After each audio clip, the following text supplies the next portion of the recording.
আজকে যাদেরকে উপস্থাপন করলাম এটা কোনো নাটক নয়, এটা হলো সত্য ঘটনা।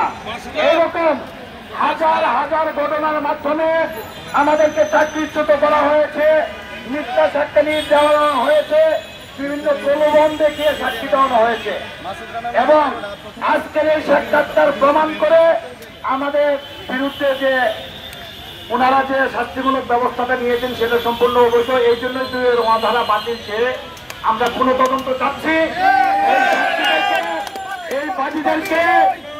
এই বাদীদেরকে পুনরায় তদন্ত করা হোক, তারা কি সাক্ষী দিয়েছিলেন।